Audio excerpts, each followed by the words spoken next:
तत्वानुसंधान ग्रंथामध्ये पान नंबर 162 पेजवर खालून 7वी वर मध्ये चालय शंका. बरोबर. तर पूर्व पक्षी शंका करत आहे. काय म्हणतो बघा शंका. तम तौपनिषदम पुरुषम पृच्छामि. तम तू औपनिषदम पुरुषम पृच्छामि. इस श्रुति विषय औपनिषद इस वचन करके आत्मा को उपनिषद रूप शब्द प्रमाण जन्य ज्ञान का विषय कहा है और ता आत्मा को जो मानस प्रत्यक्ष का विषय मानोगे तो इस उक्त श्रुति का विरोध प्राप्त होवेगा. ठीक आहे. शंका केली आहे. विषय हा चालू होता आपला थोडंसं मागचं अनुसंधान. तर वृत्तीचे दोन भेद कोण कोण बरं. प्रमावृत्ती अप्रमावृत्ती. ठीक आहे. त्यात प्रथम जे आहे प्रमावृत्ती तिचे पुन्हा दोन भेद सांगितले होते. कोण कोण. ईश्वराश्रया प्रमा जीवाश्रया प्रमा. ठीक. त्यात जी जीवाश्रया प्रमा आहे तिचे पुन्हा किती भेद. दोन. कोण कोण. पारमार्थिकी व्यवहारिकी. पारमार्थिकी जीवाश्रया प्रमा आणि व्यवहारिकी जीवाश्रया प्रमा. त्यापैकी पुन्हा जी व्यवहारिकी आहे जीवाश्रया प्रमा तिचे भेद केले होते. किती. 6. कोण कोण. प्रत्यक्ष अनुमिती उपमिती शाब्द अर्थापत्ती आणि अभाव. ठीक आहे. त्या 6 पैकी प्रथम जे आहे प्रत्यक्ष व्यवहारिकी प्रमा तिचे भेद केले होते. किती. 2. कोण कोण. बाह्य प्रत्यक्ष प्रमा आणि आंतर प्रत्यक्ष प्रमा. बरोबर आहे. त्यात जी बाह्य प्रत्यक्ष प्रमा आहे तिचे पुन्हा भेद केले होते. किती. 5. कोण कोण. शब्द प्रमा स्पर्श प्रमा रूप प्रमा रस प्रमा गंध प्रमा. बरोबर. आणि ती जी दुसरी आहे आंतर प्रत्यक्ष प्रमा तिचे पुन्हा दोन भेद. कोण कोण. आंतर प्रत्यक्ष प्रमाचे दोन भेद. आत्मविगोचरा सुखादिगोचरा असं करायचं. आत्मगोचरा सुखादिगोचरा. आत्म्याला विषय करणारी आंतर प्रत्यक्ष प्रमा सुखादिकांना विषय करणारी आंतर प्रत्यक्ष प्रमा. बरोबर. त्यापैकी आत्मगोचरा जी आहे तिचे पुन्हा दोन भेद केले. कोण कोण. विशिष्टात्म विषया शुद्धात्म विषया. बरोबर. आता प्रत्यक्ष प्रमेचे जे मुख्य दोन भेद होते. कोण कोण. प्रत्यक्ष प्रमेचे मुख्य जे दोन भेद कोण कोण.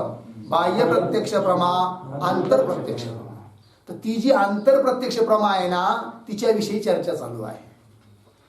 तर तिच्याविषयी दोन मत चालतात वेदांत मतामध्ये. तर आंतर प्रत्यक्ष प्रमा ही मनरूप करणापासून उत्पन्न होते. अर्थात मानस प्रत्यक्ष प्रमा आहे ती आंतर प्रत्यक्ष प्रमा. साक्षात्कार सुद्धा मानस प्रत्यक्ष आहे असं एक मत. वाचस्पती मिश्रांचं मत. मग त्याच्यावर काल काही शंका समाधान पण झालं. श्रुतीला परस्परात विरोध येत होता त्याचाही समन्वय लावला. पण आता पुन्हा पूर्वपक्षी शंका करतो की जर अहम सुखी अहम दुःखी इत्यादिक सुखादिकांना विषय करणारी अंतर प्रत्यक्ष प्रमा त्याचप्रमाणे ब्रह्म साक्षात्कार रूप जी अंतर प्रत्यक्ष प्रमा आहे तर ती जर मनरूप करणापासून उत्पन्न होते अर्थात मानस ब्रह्म आहे तर श्रुतीला विरोध येतो. कोणत्या श्रुतीला विरोध येतो तर ती श्रुती या ठिकाणी पूर्व पक्षाने दाखवली आहे. कोणती. तम तो औपनिषदम पुरुषम पृच्छामि. बरोबर आहे की नाही. आता एका मतामध्ये मानस प्रत्यक्ष आहे सुखादुःखाचं म्हणजे प्रमा आहे ती. जे लोक मनाला करण मानतात त्यांच्या मतामध्ये अहम सुखी अहम दुःखी हे ज्ञान सुद्धा काय आहे प्रमा ज्ञान आहे. ब्रह्मसाक्षात्कार प्रमा आहेच आहे. लागलं. पण जे लोक मनरूप करणाच्या द्वारे आत्म्याचा आणि सुखदुःखाधिकाचा साक्षात्कार मानत नाहीत, त्यांच्या मतामध्ये तर अहम सुखी अहम दुःखी इत्यादी जी सुखदुःखांना विषय करणारी प्रत्यक्ष ज्ञान आहे की नाही, ते प्रमा ज्ञान नाही आहे. कुणाच्या मतात? जे लोक वेदांताचेच आचार्य, पण जे लोक मनाला करण मानत नाही, त्यांच्या मतामध्ये ते अप्रमा ज्ञान आहे, सुखदुःखाला विषय करणार. म्हणजे मग आंतरप्रत्यक्ष प्रमेच्या अंतर्गत जसं सुखदुःख विषयक ज्ञान अप्रमा आहे, मग ब्रह्म साक्षात्कार हे पण आंतरप्रत्यक्ष अंतरच ज्ञान आहे. मग हे कसं? तर जे लोक मनाला करण मानत नाही त्यांच्या मतामध्ये ब्रह्म साक्षात्कार हे अप्रमा नाही आहे, प्रमा आहे. म्हणजे मग कसं काय प्रमा आहे? तर त्यांच्या मतामध्ये शब्दरूप प्रमाणापासून साक्षात्कार उत्पन्न होतो. मग शब्दरूप प्रमाणापासून दोन प्रकारचं ज्ञान होतं. एक परोक्ष प्रमा उत्पन्न होते, पण असा काही नियम नाही की शब्द प्रमाणापासून हमेशा परोक्षच ज्ञान उत्पन्न होतं असं नाही. कधी कधी प्रत्यक्षही उत्पन्न होतं. ठीक आहे ना. मग उदाहरण वगैरे येणार आहे पुढं. ठीक आहे ना. तर शब्दरूप प्रमाणापासून त्यांच्या मतामध्ये ब्रह्म साक्षात्कार रूप प्रमा उत्पन्न होते. म्हणून ब्रह्म साक्षात्कार हे प्रमा ज्ञानच आहे. जे लोक मनाला करण मानत नाही त्यांच्या मतात देखील. बरोबर आहे की नाही? मग आणि जे लोक मनाला करण मानतात त्यांच्या मतामध्ये देखील आत्मसाक्षात्कार प्रमा ज्ञानच आहे. पण ती कोणती प्रमा आहे? मग मानस प्रमा आहे. मनरूप करणापासून उत्पन्न होते असं त्यांचं म्हणणं आहे. मग त्या मतावर हे लोक शंका करत आहे की हे भाई, तुम्ही मन रूप इंद्रियापासून ब्रह्मसाक्षात्कार मानत आहात, मानस प्रत्यक्ष म्हणत आहात त्याला, पण श्रुतीला विरोधी. कारण श्रुती सांगते तम तू औपनिषदम पुरुषम पृच्छामी, अशी श्रुती येते आहे की नाही. तम तू औपनिषदम पुरुषम, पुरुष अर्थात परमात्मा ब्रह्म. कसं आहे? औपनिषदम म्हणजे उपनिषद रूप प्रमाणाच्या द्वारे जाणल्या जाणार, केवळ मात्र उपनिषद रूप प्रमाणानेच जाणल्या जाणार जो पुरुष आहे, जे ब्रह्म आहे, त्याच्याविषयी मी विचारत आहे असं म्हटलेलं आहे. अर्थात त्या उक्तीवरून हा निश्चय होतो की ब्रह्म साक्षात्कार हा फक्त श्रुतीरूप तत्वमसी इत्यादी महावाक्य रूप शब्दानेच होतो. हाही प्रमा, पण शब्दाने. आणि जर शब्दाने आहे तर तुम्ही कसं काय मानस मानत आहात? आणि जर मानस मानत आहात तर या श्रुतीला काय येईल? विरोधी. अशी शंका आहे. कळली शंका? पुन्हा पहा शंका. तम तू औपनिषदम पुरुषम पृच्छामी. इस श्रुती विषय, या श्रुतीमध्ये औपनिषद हे पद आलंय की नाही. औपनिषद म्हणजे उपनिषद गम्य. औपनिषद इस वचन करी के, या वचनाच्या द्वारे आत्मा को उपनिषद रूप शब्द प्रमाण जन्य ज्ञान का विषय काय आहे? उपनिषद रूप जे शब्द प्रमाण, त्या शब्द प्रमाणापासून जन्य उत्पन्न होणारं जे ज्ञान, त्या ज्ञानाचा विषय आहे कोण? आत्मा. कोणत्या शब्दावरून कळालं? औपनिषदम या पदावरून कळालं. अर्थात आत्म्याला विषय करणारं जे ज्ञान ते प्रत्यक्ष असलं तरी कोणत्या प्रमाणापासून उत्पन्न झालं आहे? शब्द प्रमाणापासून उत्पन्न होतं असं कोण सांगतं? श्रुती. आणि तुम्ही काय सांगायला निघाले? मनापासून. मग हे कसं काय? शंका कळाली? आत्मा को उपनिषद रूप शब्द प्रमाण जन्य ज्ञान का विषय क्या है? और ता आत्मा को, त्या आत्म्याला, जो म्हणजे जर मानस प्रत्यक्ष का विषय मानोगे, मनरूप करणापासून उत्पन्न होणारे जे ज्ञान की ज्याला मानस प्रमा, मानस प्रत्यक्ष म्हणतात, प्रत्यक्ष प्रमेच्या अंतर्गत तुम्ही त्याला घेतलेला आहे, तर मानस प्रत्यक्ष का विषय मानोगे, मानाल तो तर इस उक्त श्रुती का विरोध प्राप्त होवेगा. यावर सांगितलेल्या श्रुतीला काय येईल? विरोधी. ही झाली शंका. कळाली शंका सर्वांना? आता समाधान. शास्त्र आचार्य करिके संस्कृत शुद्ध मन को ही हम ब्रह्म साक्षात्कार विषय करण माने हैं. जे लोक ब्रह्म साक्षात्काराचं करण मनाला म्हणतात ते संगती लावून दाखवतात. ते म्हणतात श्रुतीला विरोध येणार नाही. म्हणजे कसं काय येणार नाही? तर यद्यपि आत्मसाक्षात्काराकरिता करण म्हणून मनच आहे, पण कोणतं मन? शुद्ध मन, संस्कृत मन, शुद्ध मन.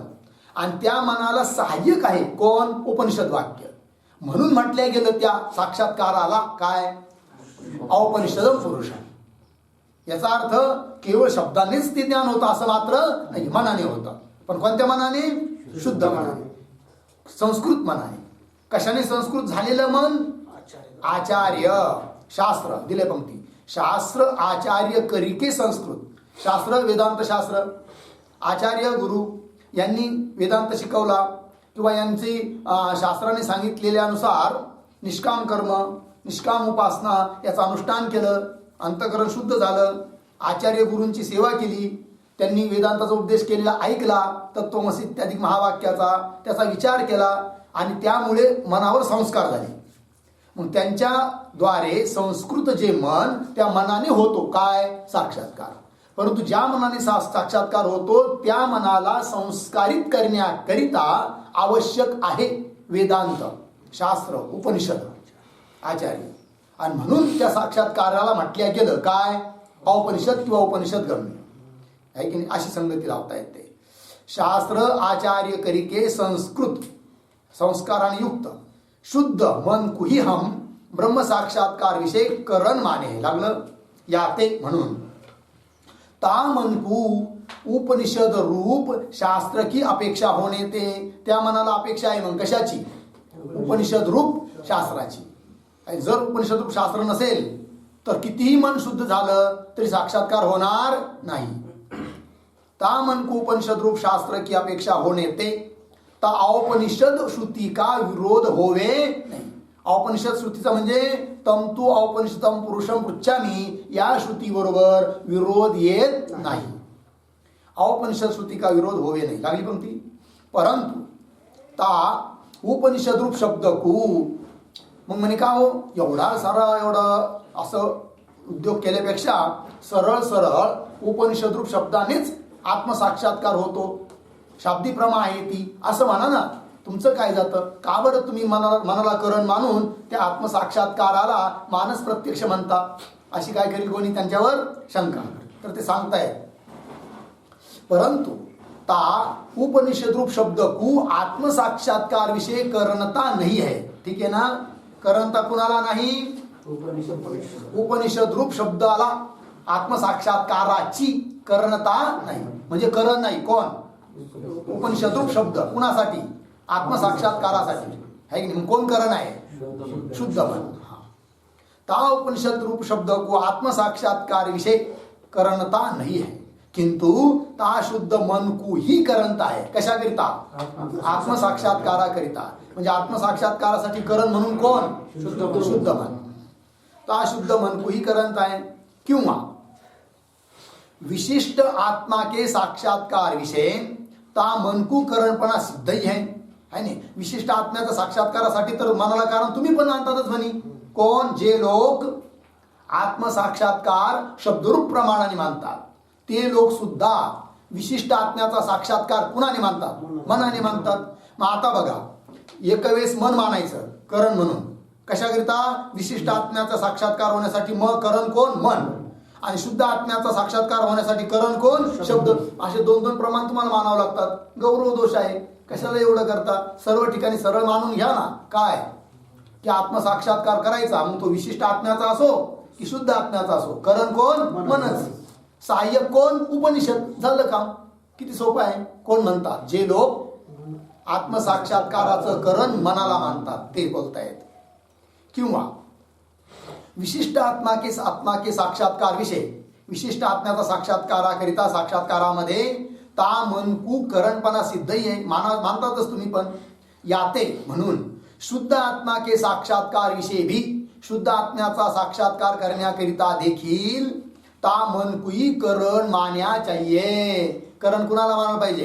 त्या मनालाच करण म्हटलं पाहिजे. ता मन ते भिन्न कोई करण मानणे विषय एक तो कल्पना गौरव दोष प्राप्त होवे है नाही. त्या मनाला सोडून दुसऱ्या कुणाला तरी करण मानायचं आत्मसाक्षात्काराकरिता शब्दाधिकाला तर दोष येतो पहिला. कोणता? गौरव दोष है की नाही. जिथं एकाने मानून काम चालतं तिथं दुसऱ्यालाही मानायचं म्हणजे कोणता दोष आला? गौरव दोष आला. मन तर मानावंच लागतं ना एका ठिकाणी, मग त्यानेच माना की, मग त्याला सोडून आणखीन शब्दाला बी गुंडाळायचं म्हणजे काय होईल? गौरव दोष. ता म्हणते भिन्न कोई करण मानने विषय एक तो कल्पना गौरव दोष प्राप्त होवे और दूसरा ता अर्थ का साधक कोई प्रमाण भी नहीं है की नाही? त्या अर्थ साधक म्हणजे शुद्ध आत्म्याचं साधक, शुद्ध आत्म्याच्या साक्षात्काराकरिता करण मनच आहे असं सिद्ध करण्याकरिता तुमच्याकडे ठोस असं प्रमाण पण नाहीये. कोण म्हणतो? कोण म्हणतात? जे लोक आत्मसाक्षात्कारासाठी करण मनाला मानतात ते वेदांतीच आहेत, ते वाचस्पती मिश्र वगैरे. और दूसरा ता अर्थ का साधक कोई प्रमाण भी नहीं है याते म्हणून अंतर प्रत्यक्ष प्रमा का सो मन ही करण है. म्हणून अंतर प्रत्यक्ष प्रमेसाठी करण कोण? सोमन. सोमन म्हणजे ते मन. ते मन म्हणजे कोणतं? शुद्ध मन. याते अंतर प्रत्यक्ष प्रमा का सो मन ही करण है. इति लागले एवढं. आता पुढे अब इस उक्त मत के खंडन पूर्वक आचार्यों का मत वर्णन करे.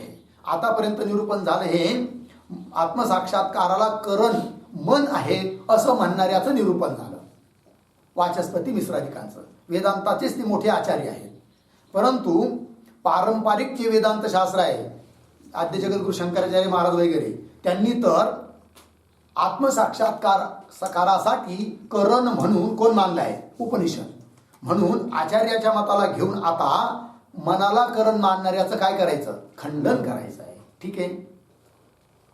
अब इस उक्त मत के खंडन पूर्वक आचार्यों का मत वर्णन करे. आचार्य म्हणजे कोण? शंकराचार्य महाराज. तहा मन को जो इंद्रिय रूपता सिद्ध होवे तो ता मन को अंतर प्रत्यक्ष प्रमा के प्रति करणपणा सिद्ध होवे है. बघा आता मूळच काटायला सुरुवात केली है की नाही? म्हणे काय? ओ महाराज तुम्ही मनाला करण मानत आहात होय? हो, मनाला करण. अहो मनाला करण मानणं तुमचं तेव्हा संभव होईल जेव्हा मन इंद्रिय असेल तर. कारण प्रत्यक्ष प्रमाणाच्या अंतर्गत तुम्हाला ते घ्यावं लागेल की नाही? जसं चक्षुराधिक इंद्रिय प्रत्यक्ष प्रमाण आहे, तसं मन सुद्धा जर इंद्रिय असेल तर तुम्हाला म्हणता येईल कदाचित काय की मन हे आत्मसाक्षात्कारासाठी करण आहे. पण मूळ मुद्दा हा आहे की मन करण आहे हेच सिद्ध होत नाही अगोदर. मन करण नाही म्हणजे मन इंद्रिय नाही आहे की नाही? आणि जर मन इंद्रिय नाही हे सिद्ध झालं तर त्या मनाला तुम्ही आत्मसाक्षात्काराचं करण कसं काय मानणार? कळलं की नाही? कारण प्रमेचं जे करण त्याला काय म्हणतात? प्रमाण. तर करणच सिद्ध होणार नाही. मन करण कोण असते? इंद्रिय. चक्षुरादी इंद्रिय त्या प्रमेसाठी आहे की नाही? मन करणच सिद्ध होणार नाही, इंद्रिय सिद्ध होत नाही. कोण म्हणतात? आचार्य मतान्वय आहे. ठीक आहे. पंक्ती पहा. ता मनकू जो जर इंद्रिय रूपता सिद्ध होवे, इंद्रिय रूपता सिद्ध झाली तो तर ता मनकू त्या मनाला अंतर प्रत्यक्ष प्रमा के प्रती अंतर प्रत्यक्ष प्रमा उत्पन्न होण्यासाठी करणपणा सिद्ध होवे लागलं. परंतु ता मन विषय इंद्रिय रूपता ही संभवती नाही. त्या मनास ठिकाणी काय संभवत नाही? इंद्रिय रूपता म्हणजे ते मन इंद्रिय आहे हे संभवत. मनाच्या ठिकाणी इंद्रियत्वच नाही असं. आगे जिस कारण ते का बरं इंद्रिय नाही मन हा प्रश्न आता त्याचं सांगताय, स्पष्टीकरण करतायत. मन इंद्रिय का नाही याचं विवेचन. जिस कारण ते इंद्रियेभ्य पराह्यर्था अर्थेभ्यश्च परम मनः एक. दुसरं इंद्रियेभ्य परम मनः इत्यादि श्रुती स्मृतियों विषय ता मन को इंद्रियों ते पृथक करिके कथन करे आहे. सापडलं? काय म्हणले? श्रुती वाक्य काय आहे? इंद्रियेभ्य परा हि अर्थाः अर्थेभ्य च परम मनः. ठीक आहे. इंद्रियापेक्षा पर आहेत कोण?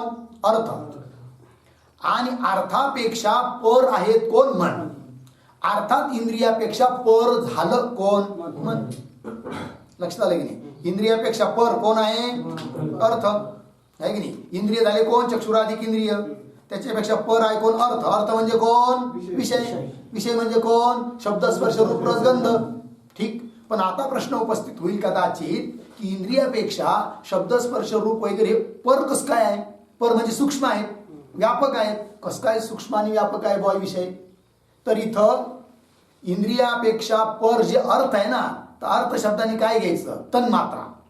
म्हणजे शब्द तन्मात्रा, रूप तन्मात्रा, रस तन्मात्रा, गंध तन्मात्रा हे घ्यायचं आहे की नाही. हे तन्मात्रा म्हणजे काय? अपंचीकृत पंचमहाभूत. काय? अपंचीकृत पंचमहाभूत म्हणजे सर्वात पहिले त्या मायोपाधिक परमात्म्यापासून आकाश उत्पन्न झालं.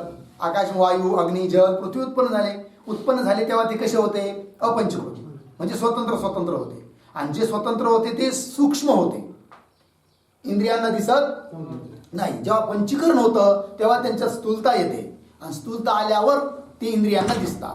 त्यातही तीनच दिसतात: पृथ्वी, जल, तेज. वायू आणि आकाश हे इंद्रियांना दिसत नाही.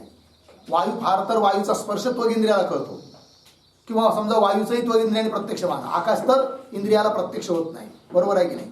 सांगायचं तात्पर्य काय की अर्थ शब्दाने कोण घ्यायचं? अपंचीकृत पंचमहाभूत. कारण त्यांनाच नाव आहे तन्मात्रा. मग काय नाव आहे? शब्द तन्मात्रा म्हणजे आकाश, रूप तन्मात्रा म्हणजे तेज, रस तन्मात्रा म्हणजे जल, गंध तन्मात्रा म्हणजे पृथ्वी आहे की नाही, आणि रूप तन्मात्रा म्हणजे अग्नी आहे की नाही. अपंचीकृत पंचमहाभूत. आणि मग ते अपंचीकृत पंचमहाभूत अर्थात अर्थ इंद्रियांपेक्षा सूक्ष्म आणि व्यापक आहे. कळलं? कसं काय बरं? तर इंद्रिय हे कार्य आहेत, त्यांचंच कार्य आहे की त्या भूताच्या सत्वगुणापासून ते इंद्रिय उत्पन्न झाले की नाही. कार्य कोण झाले? इंद्रिय. कारण कोण आहे? पंचतन्मात्रा. आणि कार्यापेक्षा कारण हे कसं असतं? सूक्ष्म आणि व्यापक असतं. आणि म्हणून इंद्रियापेक्षा अर्थ अर्थात ती तन्मात्रा आहे कशी आहे? पर आहे. सूक्ष्म आहे म्हणजे पर आहे आणि व्यापक आहे. आणि त्याच्याही पेक्षा पर सांगितलंय कोण? मन. कळलं की नाही. याचा अर्थ इंद्रियापेक्षाही पर झालं की नाही? कोण? मन. बरोबर आहे की नाही. मग आता इथं सांगायचं काय याच्यातून? जर मन इंद्रिय असतं तर इंद्रियापेक्षा पर आहे मन असं म्हटलंच नसतं. पण ज्या अर्थी इंद्रियापेक्षा पर सांगितलं कुणाला? मनाला, त्या अर्थी इंद्रिय वेगळे आहेत आणि मन वेगळं आहे. मन हे इंद्रियाच्या अंतर्गत नाही, अर्थात मन इंद्रिय नाही. कळलं? पंक्ती पहा. श्रुती आहे इंद्रियेभ्य परा ह्यर्थार्थेभ्य परम मनः. बरोबर. आणखी स्मृती पण आहे. कोण? इंद्रियेभ्य परम मनः. कुठलं वचन आहे? श्रीमद भगवद्गीता तृतीय अध्याय 42 नंबरचा श्लोक. ठीक आहे. रोज 6 अध्याय वाचायचे डेली कंपल्सरी आहे की नाही. सेवा पण घडते आणि पाठ पण होतात, विसरत पण नाही. कळलं की नाही. असा नियम करायचा की मी पूजा करणार किती? 1 तास, 1.5 तास, 2 तास नियम. तर देवाच्या पूजेला काय गंध लावायला 5 मिनिटं लागतात आंघोळ. बाकीचं पूजा म्हणजे काय? ज्ञानेश्वरीच्या 300 ओव्या रोज वाचायच्या, गाथ्याचे कमीत कमी 2-3 पानं रोज वाचायचे. आणि गीतेचे 6 अध्याय रोज वाचायचे. हा स्वाध्याय ठरवून घ्यायचा आणि तो कधीच चुकायचा नाही. प्रवासात असो, कुठं असो आयुष्यभरासाठी नियम करायचा. कळलं की नाही. म्हणजे संत वाङ्मयाला आपण चिटकून पण राहतो आणि उपस्थित पण राहतो. आणि ते बोध आहे, तो साक्षात ज्ञान आहे ते. कळलं? चला. आणि वाचत असताना नुसतं पारायण नाही करायचं. वाचणं चालू आहे आणि मन कुणीकडं गेलं दुसरीकडं, तसं नाही. मनही तिथं, डोळेही तिथं, बुद्धीही तिथं. आणि अशाच वाचायचं. कोणतंही काम करताना असंच पाहिजे आहे की नाही. काय? इंद्रिय, मन, बुद्धी आणि क्रिया हे सारं एकाच ठिकाणी असलं पाहिजे. तर ते त्या कार्यामध्ये आपण सफल होतो. तर ते एखादं काम करतोय आपण आणि मन दुसरीकडं, बुद्धी तिसरीकडं, करायचं दुसरं, बोलायचं चौथं, काही सिद्ध होत नाही. मग लोक म्हणतात बावळट. मग काय म्हणतात? बावळट आहे असं म्हणतात. म्हणून हा अभ्यास नेहमी करायचा. प्रत्येक क्षणाला आपण आपल्यासोबत असलं पाहिजे. आपण काय करत आहोत, कुठं चाललो आहोत, कुठं पाहतो आहोत, आहे की नाही. हां चला. इंद्रियभ्य परम मन. मग केला का नियम? अन्न आजपासून. हां झालं. एक माणूस झाला. इंद्रियभ्य परम मन. गीता. बरोबर आहे की नाही. इत्यादी श्रुती स्मृतियो विषय. बरोबर. श्रुती आणि स्मृती ग्रंथांमध्ये ताम अनकू काय सांगितलं आहे? इंद्रियो ते पृथक करके कथन करे आहे. इंद्रिय कसं आहे? इंद्रियापासून वेगळं, पृथक करके कथन करे आहे. जो कदाचित सो मन भी इंद्रिय होता. जर कदाचित ते मन सुद्धा जर इंद्रिय असतं होता तो य उक्त श्रुती स्मृती ताम अनकू इंद्रियो ते पृथक नाही कळती. आणि श्रुती आणि स्मृतीमध्ये मन हे इंद्रियापासून वेगळं आहे असं बोलली नसती. कोण? श्रुती स्मृती. ज्या ती श्रुती स्मृती मनाला इंद्रियापासून वेगळं सांगते, अर्थात मन इंद्रिय नाही असं बोलत चला. पुढचं वाक्य काय येणार आहे तुम्हाला माहित असतं, पण मी न बोलताना तुम्ही बोललं पाहिजे, म्हणजे अनुसंधान राहणार. कळलं की नाही? बोलायचा आळस नाही करायचा, बोलायची प्रॅक्टिस तत्काल. यह उक्त श्रुति स्मृति ता मन को इंद्रियों ते पृथक नहीं कहती है. लगे ना, नाही कहती. हा याते पुढे सो मन इंद्रिय नाही. एकंदरीत काय सिद्ध झालं? मन इंद्रिय नाही. य निश्चय होवे है. किंवा आणखीन दुसऱ्या रीतीने आता, किंवा सुख दुःखों के साक्षात्कार विषय जो मन को करणपणा सिद्ध होवे तो ता मन को इंद्रिय रूपता संभवे. बघा आता, किंवा सुख दुःखादिकों के साक्षात्कार विषय, सुख दुःखादिकाचा साक्षात्कार होत असताना त्या साक्षात्काराकरिता जो म्हणजे जर मनकू करणपणा सिद्ध होईल, जर मनाच्या ठिकाणी करणपणा सिद्ध होवे तो ता मनकू इंद्रिय रूपता संभवे, तर त्या मनाला इंद्रिय म्हणता येईल. पण अडचण काय आहे? परंतु ता मनकू करण रूपताही संभवती नाही. मन काय नाही आहे? हा, मन करणच नाही आहे. ता मन को करण रूपताही संभवती नहीं. काहे ते? का बरं? सर्व वृत्तियों के प्रति ता मन को ही उपादान कारणता है. आता खंडन करू राहिले, म्हणजे सुखदुःखाच्या साक्षात्काराकरिता सुद्धा करण मन नाही हे सांगायचं आहे. जर सुखदुःखादिकाच्या साक्षात्काराकरिता मन करण ठरलं असतं तर म्हणता आलं असतं मन इंद्रिय आहे, पण करण नाही आहे. कसं काय नाही आहे? म्हणजे मन हे साधारण आहे हो. चक्षुच्या द्वारे रूपाचा साक्षात्कार होतो, तिथेही मन आहेच. मग म्हणा म्हणे मग त्या रूपाच्या साक्षात्काराला मानस म्हणून कशाला म्हणतात तुम्ही? चाक्षुष आहे म्हणून, आहे की नाही? मग जसं त्या रूपाच्या साक्षात्कारावर तुम्ही चाक्षुष म्हणता, मानस म्हणत नाही, मन असून देखील. बरोबर? रसनेंद्रियाच्या द्वारे रसाचा साक्षात्कार होतो, तिथं सुद्धा रसनेंद्रियाच्या द्वारे मनाची वृत्ती आहेच ना. मग तिथं सुद्धा त्या रसाच्या साक्षात्काराला काय म्हणा?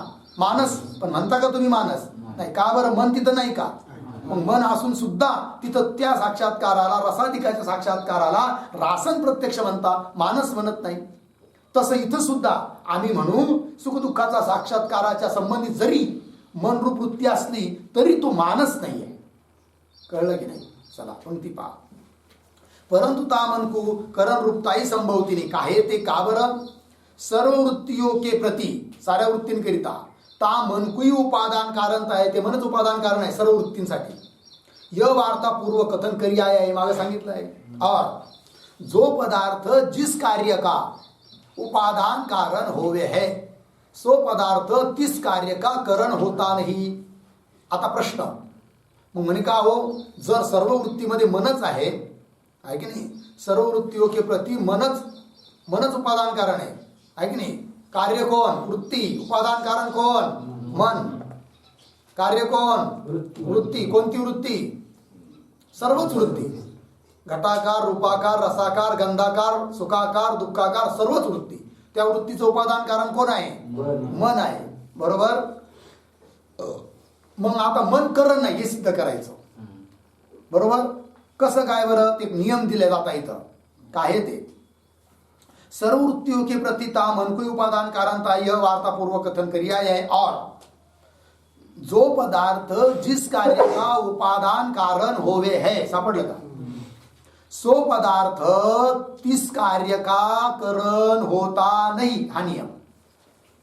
काय नियम आहे? जो पदार्थ ज्या कार्याचा उपादान कारण असतो तो पदार्थ त्या कार्याचं करण होत नाही.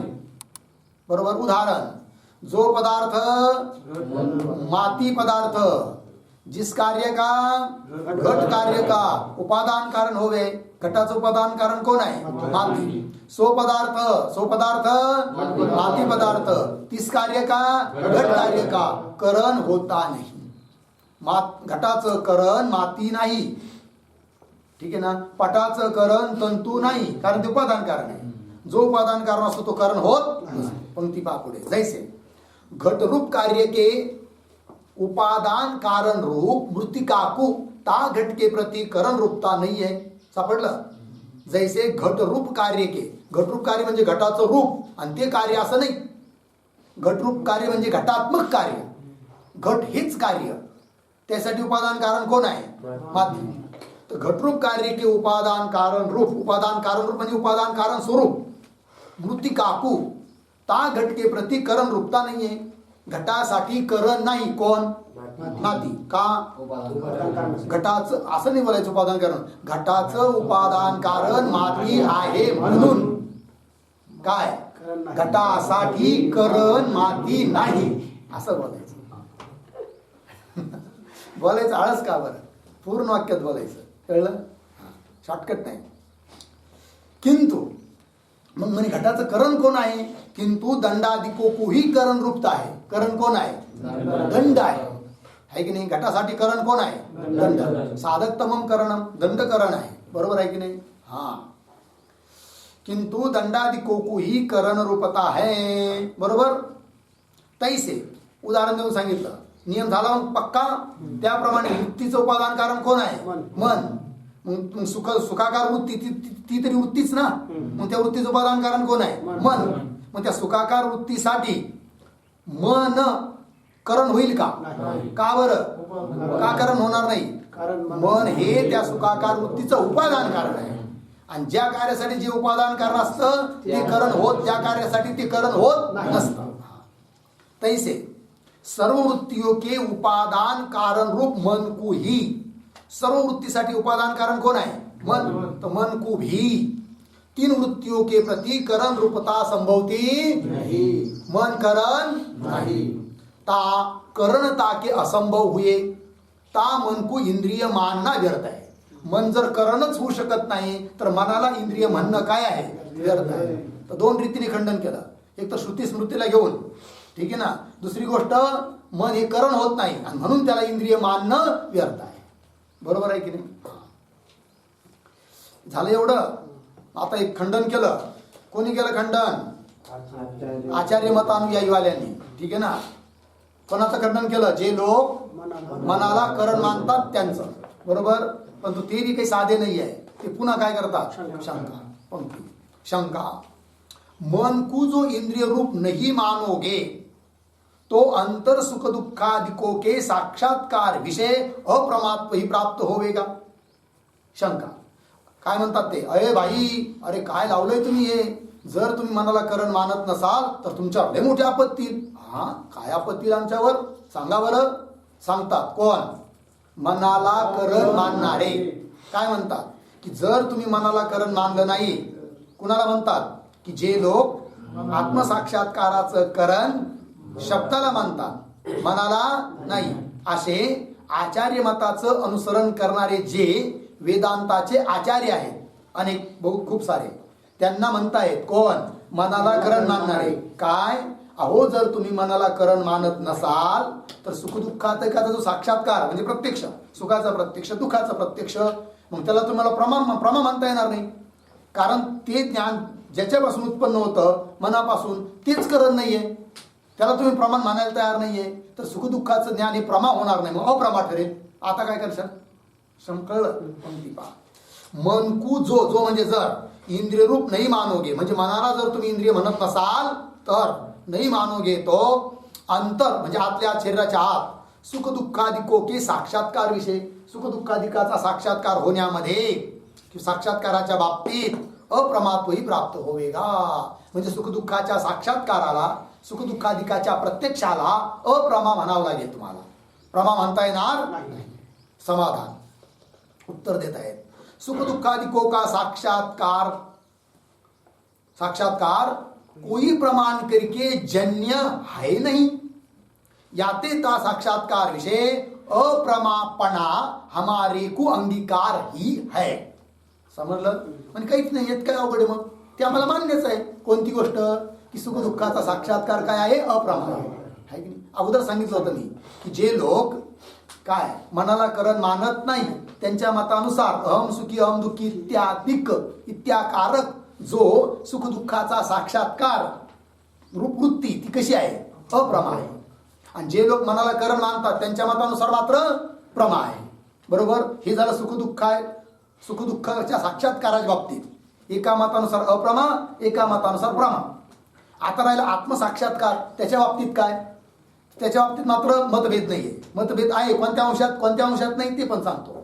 तर आत्मसाक्षात्कार प्रमाचं आहे दोन्ही मतात, मनाला करण मानणाऱ्याच्या मतात पण, मनाला करण न मानणाऱ्याच्या मतात पण. फरक काय? तर जे लोक मनाला करण मानतात त्यांच्या मतानुसार आत्मसाक्षात्कार मानस प्रमा, प्रत्यक्ष प्रमा, बरोबर. आणि जे लोक मनाला करण मानत नाही त्यांच्या मतामध्ये उपनिषदरूप शब्द प्रमाण त्याच्यापासून प्रत्यक्ष होतं. कशाचं? आत्मसाक्षात्काराचं. प्रत्यक्ष प्रमाच आहे, ती प्रत्यक्षच आहे, परंतु त्याचं करण कोण? शब्द प्रमाण, मन नाही. असा मतभेद आहे. कळलं? समाधान. सुख दुःख दिको का साक्षात्कार कोई प्रमाण करिके जन्य है. जन्य आहे नाही, कोणत्याच प्रमाणापासून उत्पन्न झालेला नाही. कोण? सुख दुःखाधिकाचा साक्षात्कार. साक्षात्कार म्हणजे प्रत्यक्ष आहे नाही. याते म्हणून ता साक्षात्कार विषय, त्या साक्षात्काराच्या बाबतीत अप्रमापणा हमारे को अंगीकार आहे. अप्रमा येते हे आम्हाला मान्यच आहे. बरोबर आहे की नाही? अप्रमा याचा अर्थ प्रत्यक्ष नाही असं नाही. प्रत्यक्ष तर आहेच. कोण? सुखदुःखाचं प्रत्यक्ष. पण कसं आहे ते? अप्रमा आहे, प्रमाणापासून उत्पन्न झालेलं नाही, हा अर्थ आहे. ठीक आहे ना? प्रत्यक्ष कसं काय? प्रत्यक्षाचं लक्षण त्याच्यावर जातं. प्रत्यक्षाचं लक्षण केलं होतं काय?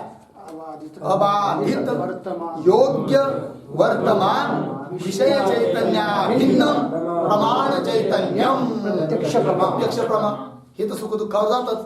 अंतकरणही तिथंच आहे, सुख दुःखही तिथंच आहे. सुख दुःख अबाधित आहे, प्रत्यक्ष होण्याला योग्य आहे, वर्तमान कालात आहे, आणि दोन्हीमध्ये असलं चैतन्याचा अभेद आहे. आणि म्हणून सुख दुःखाचं काय आहे? प्रत्यक्षच आहे, पण प्रमाणापासून नाही, म्हणून अप्रमाण. लागलं? समाधान. सुख दुःखादिकों का साक्षात्कार कोई प्रमाण करिके जन्य है नहीं. याते ता साक्षात्कार विषय अप्रमापणा वाचता येईल ना, नाही तर अप्रमापणा हमारे को अंगीकार ही है. लागलं? आता पुन्हा शंका. सुख दुःखा सुखादिकों के साक्षात्कार को जो अप्रमारूप मानोगे, है की नाही? खूप मस्त शंका आहे बरं का, ध्यान द्या. पूर्व पक्षी शंका करत आहे, मनाला करण मानणारे. सुख दुःखादिकों के साक्षात्कार को जो म्हणजे जर अप्रमारूप मानोगे तो ता अप्रमा ज्ञान के विषय हुए. त्या अप्रमा ज्ञानाचे विषय कोण? सुख आणि दुःख.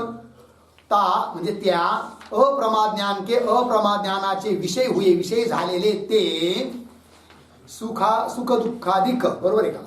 सुख दुःखाधिक शुक्ति रजतादिकों की न्यायी प्रातिथिक ही होवेंगे. कळलं? अर्थात ता स्वविषय प्रतीति के समकाल वृत्ति ही होवेंगे. सापडलं का? ता करिके तीन सुखादिकों के विषय व्यावहारिकपणा नहीं सिद्ध होवेगा. शंका झाली इथपर्यंत. बरोबर? बघा आता काय काय म्हणतो, सरळ आहे, अवघड काहीच नाही आहे. पूर्व पक्षी म्हणजे ते मनाला करण मानणारी शंका घेत आहेत. काय म्हणतात? अहो तुम्ही सुखदुःखाच्या साक्षात्काराला जर प्रमा म्हणत नसाल तर ते अप्रमा ज्ञान होईल. हो, अप्रमा मान्य आहे आम्हाला, पण पुढची अडचण आहे का म्हणे, जर त्या सुखदुःखाच्या साक्षात्काराला तुम्ही अप्रमा म्हणाल, ध्यान द्या, काय म्हणाल? अप्रमा. तर त्या सुखाचा साक्षात्कार म्हणजे प्रत्यक्ष, सुखाचं प्रत्यक्ष, त्याचा विषय कोण? सुख. दुःखाचं प्रत्यक्ष, दुःखाचा साक्षात्कार, त्याचा विषय कोण? दुःख. ठीक आहे. तर अप्रमारूप जो सुख दुःखाचा साक्षात्कार, त्याचा विषय जे सुख दुःख, ते कसे होतील? मग प्रातिथिक होतील. कसे होतील? प्रातिथिक.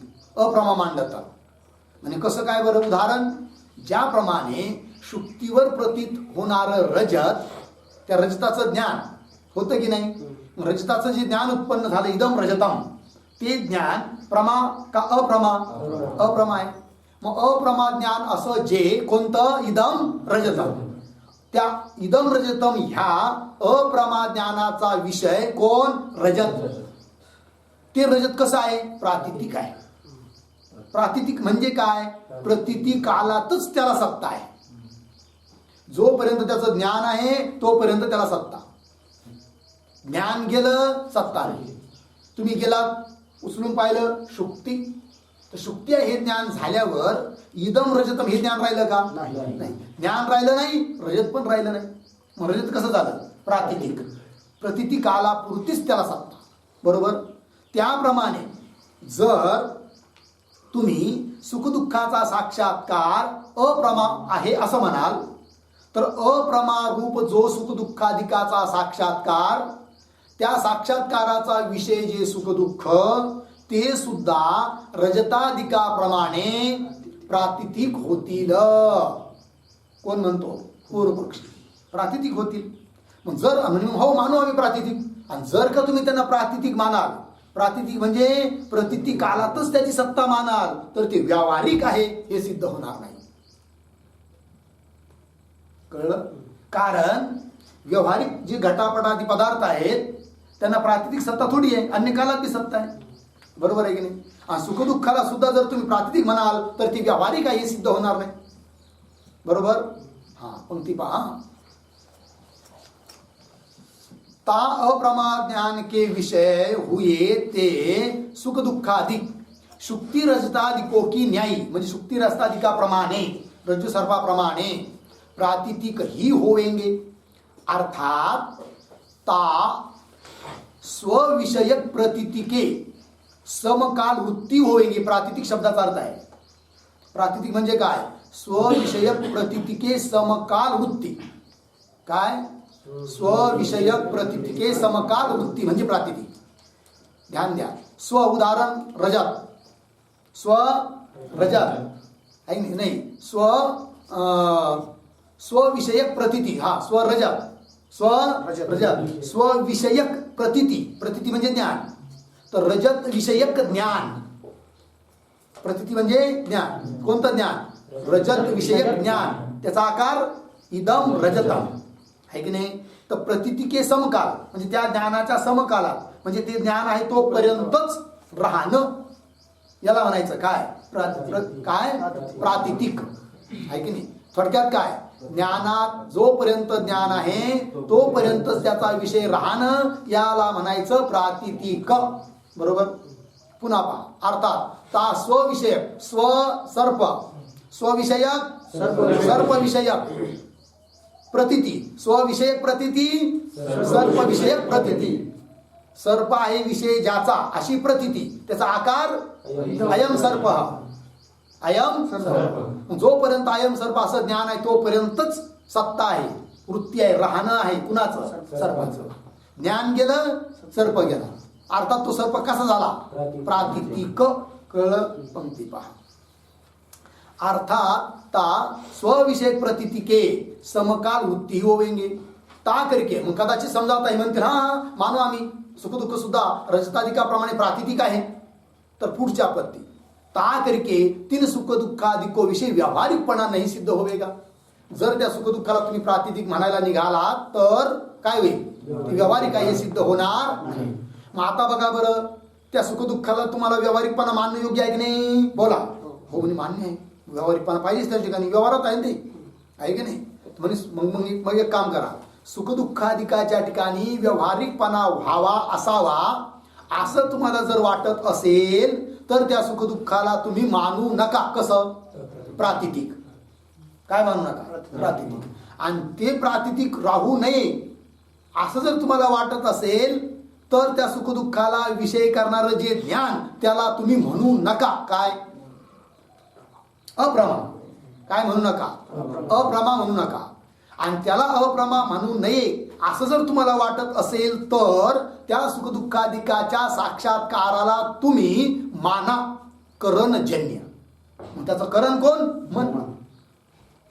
कोण होईल?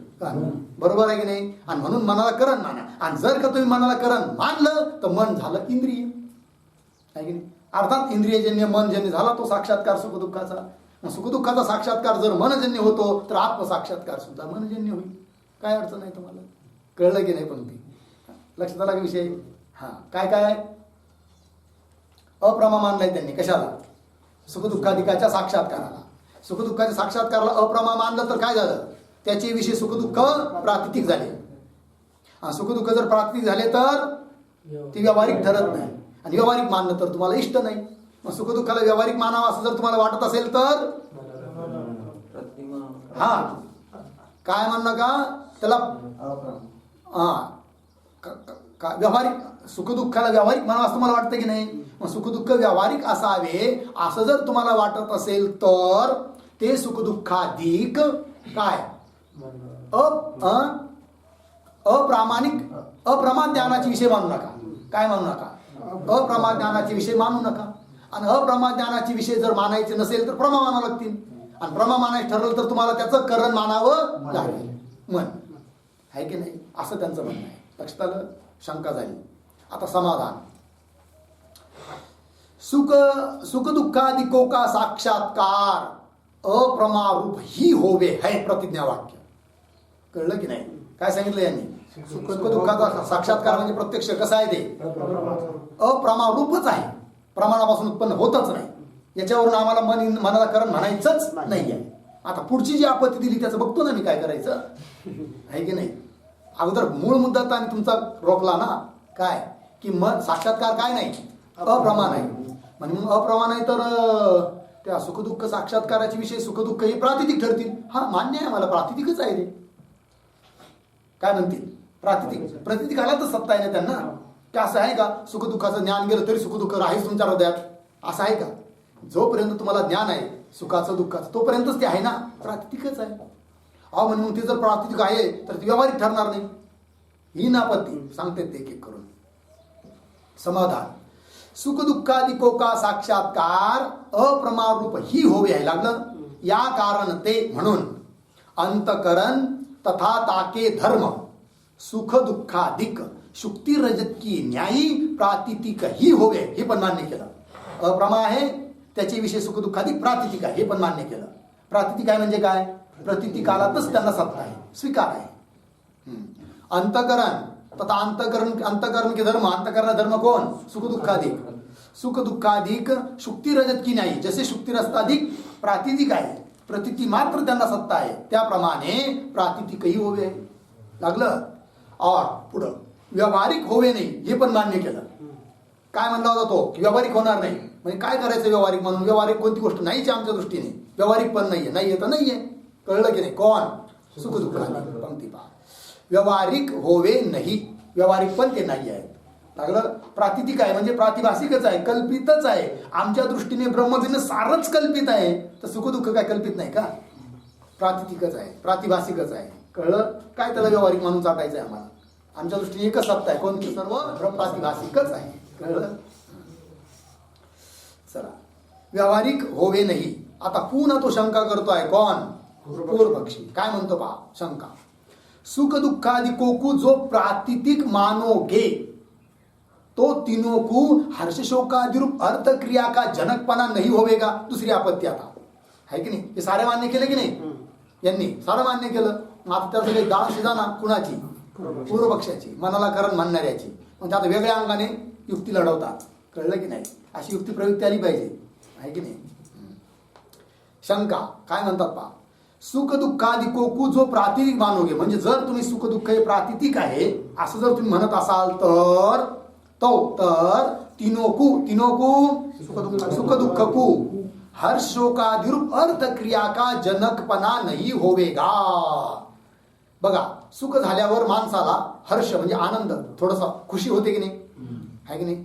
अहो सुख भेटल्यावर विशेष आनंद तर हो, आनंदाची स्थिती तर राहतेच, ती तर दूरची गोष्ट आहे. त्या सुखाचं साधन जरी प्राप्त झालं तरी सुद्धा माणसं काय होतात? खुश होतात, हर्षित होतात. आहे की नाही? उदाहरण, सीताफळ नुसतं भेटलं तरी सुद्धा माणसाला वाटतं आता जाऊ द्या, आज नाही तर 4 दिवसांनी पिकणारच आहे, खाणारच आहे, तर आनंदित होतात की नाही होतात? हा. कळलं की नाही? हा. पुन्हा दुःख, हर्ष शोक उत्पन्न होतो की नाही? आनंद, हसतो मनुष्य, दुःख होतो, हर्ष, हसणं, रडणं ही झाली अर्थक्रिया आहे की नाही? आणि तिला कारण कोण आहे? सुख दुःख. आणि जर सुख दुःख हे प्रातिथिक आहे, प्रातिभाषिक आहे, तर त्याच्यापासून अर्थक्रिया होणे म्हणजे कोणतं कार्य होऊ नये. कारण कल्पित पदार्थापासून कोणतंही व्यावहारिक कार्य होत नाही आहे की नाही? मग इथं तर होऊ राहिलं, मग कसं काय तुम्ही त्यांना प्रातिथिक म्हणता? कुणाला? सुख दुःखाला. पंक्ती पहा. शंका. सुख दुखादिकों को जो प्रातिथिक मानोगे तो तीनों को सुख दुख को हर्ष शोकादि रूप अर्थ क्रिया का जनकपना नहीं होगा। व्यावहारिक पदार्थ ही ता अर्थ क्रिया का जनक होवे, कारण नियम आहे म्हणे. पूर्व पक्षी म्हणून राहिला बरं का, पूर्व पक्षाचा नियम आहे तो काय, व्यावहारिक पदार्थच अर्थ क्रियेला उत्पन्न करतात, प्रातिभासिक पदार्थ अर्थ क्रियेला उत्पन्न करत नाही. बरोबर. समजा ध्यान द्या, भूक लागली. बरोबर. भूक लागल्यानंतर भूक ही व्यावहारिकच आहे ना. तर भूक लागली तर तुमची भूक निवृत्त होईल व्यावहारिक पदार्थाने का प्रातिभासिक पदार्थाने? व्यावहारिक पदार्थाने. म्हणजे तुम्हाला चपाती वगैरे खावं लागेल तेव्हा तुमची भूक शांत होईल. मग व्यावहारिक पदार्थ आज ठिकाणीच आली काय, अर्थ क्रियाकारित्व. का असं होईल का, चित्रात काढलेल्या चपात्या खाल्ल्यानं पोट भरलं, प्रातिभासिक पदार्थ आज ठिकाणी अर्थ क्रियाकारित्व आहे का? नाही आहे. मग अर्थ क्रियाकारित्व कुठं असतं? व्यावहारिक पदार्थ ठिकाणी असतं.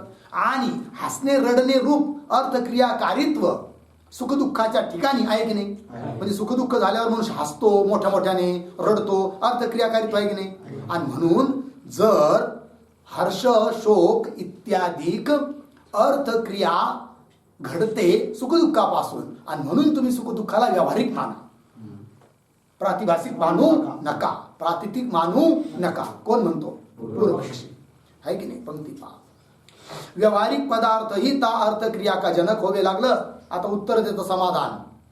व्यावहारिक पदार्थ की न्यायी कही, हा शब्द तिथं इलंट द्या, कही म्हणजे कुठे कुठे. व्यावहारिक पदार्थ की न्यायी कही प्रातिथिक पदार्थ भी ता अर्थ क्रिया का जनक होवे है.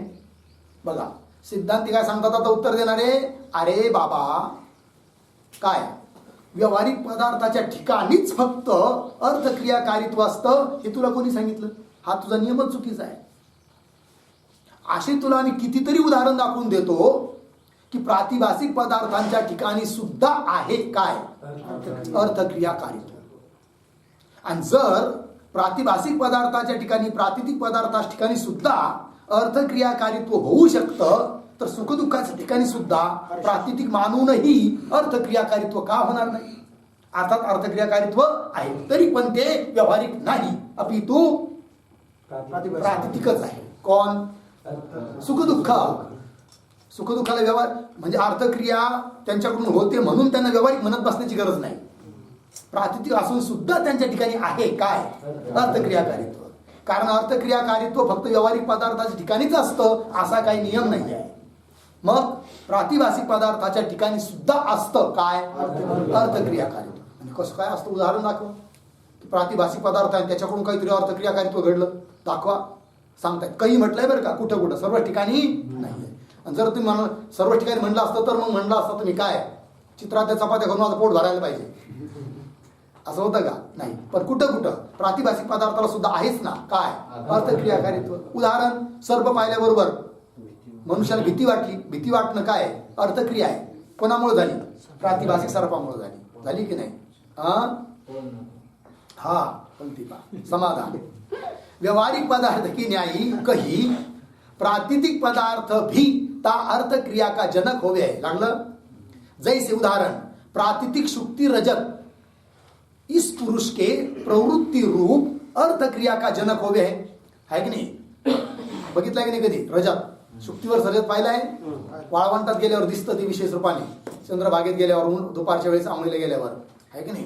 आणि माणसाला असं वाटतं की त्या माणसाचं काहीतरी पडलं जातं जातो मनुष्य तिथपर्यंत, हसत हसत जातो ते. पण हसत हसत जाणं हे काय झालं, अर्थक्रियाकारित्व. आणि तिथं गेलं उचलून पाहिलं तर शिंपलं निघालं. मग कल्पित होतं रजत का सत्य होतं?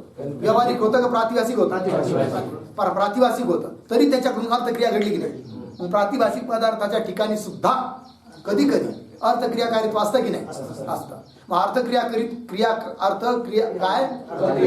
अर्थक्रियाकारित्व सिद्ध करण्याकरिता पदार्थाला व्यावहारिकच मानावं लागतं असं काही नियम आहे का? नाही आहे. मग सुखदुःखाला व्यावहारिक मानण्याची जरूरत आहे का? नाही. मग कसे आहेत ते? प्रातिथिक आहे, प्रातिभासिक आहे. काय अडचण? कळलं? म्हणजे ह्या मुद्द्याने सुद्धा त्याला मानता आलं नाही काय काय सुख दुःख हे व्यावहारिक आहे हे त्याला सिद्ध करता आलं नाही. कुणाला? पूर्व पक्षाला. कोणत्या मुद्द्याला घेऊन? अर्थक्रियाकारित्व याच्या सिद्धीला घेऊन, याच्याकरिता. ठीक आहे की नाही? पंक्ती पहा. समाधान। व्यवहारिक पदार्थ के न्यायिक कही प्रातिथिक पदार्थ भी ता अर्थ क्रिया का जनक होवे, जैसे प्रातिथिक शुक्ति रजत इस पुरुष के प्रवृत्ति रूप अर्थ क्रिया का जनक होवे लागलं। तथा प्रातिथिक म्हणजे प्रातिभाषिक, प्रातिथिक काळात ज्यांची सत्ता आहे फक्त असे प्रातिथिक रज्जू सर्प इस पुरुष के भय पलायनादि रूप अर्थ क्रिया का जनक होवे आहे की नाही। दोरीवर सर्प दिसल्याबरोबर मनुष्य पळतो की नाही? पळतो का आरडतो? लहान हळूच आरडतो, मोठ्याने आरडतो? मोठ्याने आरडतो। कसं कळलं की नाही? हाय सर्प कसा? कल्पित का सत्य? प्रातिथिक आहे ना, व्यवहारिक आहे सर्प नाही। तरी सुद्धा मनुष्य पळतो, नुसतं पळत नाही, आरडत पळतो, रडत पळतो, पळता पळता ठेस लागून पडतो, दातही पडतात। अर्थक्रियाकारित्व घडलं की नाही? व्यवहारिक पदार्थामुळे का प्रातिथिक पदार्थामुळे? मग प्रातिथिक पदार्थाच्या ठिकाणी सुद्धा अर्थक्रियाकारित्व आहे की नाही? तथा प्रातिथिक रज्जु सर्प इस पुरुष के भय पलायनादि रूप अर्थक्रिया का जनक होवे हैं, तैसे तीन प्रातिथिक सुख दुःखादिकों को भी प्रातिथिक असे जे सुख दुःखादिक आहे त्यांच्या ठिकाणी सुद्धा हर्ष शोकादि रूप अर्थक्रिया का जनकपणा संभव्य आहे। त्याच्याकरिता त्या सुख दुःखाला व्यावहारिक मानण्याची गरज नाही। लागला अर्थ? पुढं काय घ्यायचं का? झाला काय? बस। ओम पूर्णमदः पूर्णमिदं पूर्णात् पूर्णमुदच्यते पूर्णस्य पूर्णमादाय पूर्णमेवावशिष्यते। ओम